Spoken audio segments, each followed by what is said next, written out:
Le Gabon et le Togo, deux petits pays dirigés par des dictatures de père en fils, ont décidé de rejoindre le Commonwealth, la version anglaise de la francophonie.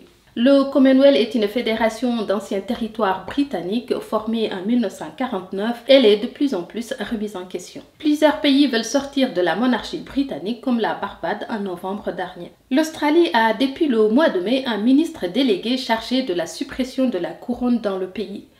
Le Togo et le Gabon vont y aller. Notons que si l'Amérique est la fille aînée de la couronne britannique, l'Australie est sa deuxième fille.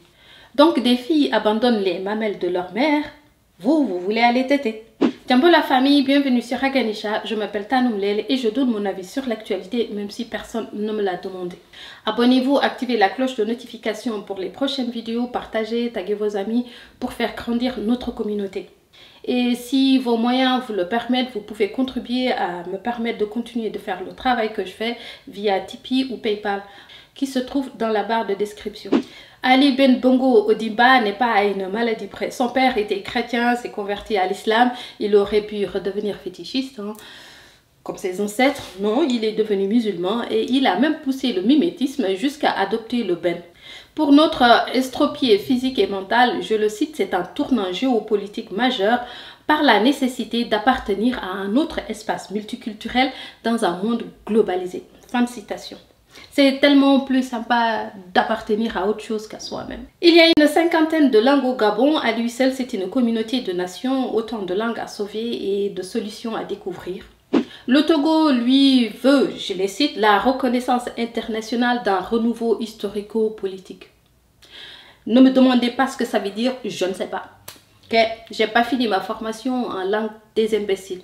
Fornia Singbe dit un truc absolument inspirant, c'est la démarche de Ali Ben Bongo Ondimba qui l'a motivé. J'en peux plus ces gens. On pourrait pas dire qu'on n'a pas vu un humain que Ali Bongo a inspiré. Et je pense que nous vivons un moment historique. Un aveugle guide un autre aveugle. On applique à nous asseoir et attendre le moment où ils vont tomber dans le trou et nous précipiter pour rire ou boucher le trou. Le Commonwealth, Communauté des Nations, est une organisation intergouvernementale composée d'États qui sont presque tous d'anciens territoires de l'Empire britannique. Le Commonwealth ou la francophonie, c'est quand l'Occident réalise son vœu le plus cher, nous voir acheter leurs bijoux en toc et des miroirs contre de l'or et du coltan dans une ambiance de joyeuse misère au son de la rumba. C'est la normalisation de la prédation. Toute cette comédie aura lieu le 24 juin 2022 à Kigali, au Rwanda, le centre de l'impérialisme de l'intérieur. C'est en ce moment que le Gabon et le Togo, tenez-vous bien, seront intronisés. Leur trône dictatorial ne les amuse plus. Être intronisé, même symboliquement, par Elisabeth II, c'est vachement plus excitant qu'un trône africain. Ils ne peuvent pas faire comme Bokassa, ils vont se contenter d'une intronisation symbolique. Le pays ne quitte pas la francophonie. Encore une fois, il rate la coche. Si tu rajoutes des chaînes à d'autres chaînes, ne t'étonne pas de te noyer dans la mer de la mondialisation. Pour les analystes politiques français, cette adhésion est une manière de dire attention, la France, tu ne pries plus. Personne ne peut faire quelque chose sans que ce soit un message pour Paris. Même tremblement à Kaboul, c'est un message pour la France. Ils adorent qu'on parle d'eux, même si c'est pour dire vous êtes nuls et dépassés. Sérieusement, on peut se demander s'il y a un avantage économique ou même de magouille dans cette décision. Mais même pas, cela n'apporte ni retombées économiques, ni même de réduction de taxes douanières. Le Commonwealth ne permet même pas de nouer des accords commerciaux. Pour l'analyste politique ivoirien Sylvain Guessant, je cite, « Aucune colonie francophone n'a pu se développer jusqu'à présent, contrairement aux pays anglo-saxons qui ont pu, en tant soit peu, prendre leur envol. » Fin de citation. C'est là que notre âme de colonisé religieux apparaît dans toute sa complexité. On dirait que ces pays se sont développés uniquement parce qu'ils ont été colonisés par des Anglais. Il suffit donc de porter des chaînes qui parlent anglais pour se développer. Mais moi, je dis que le miracle, c'est vous.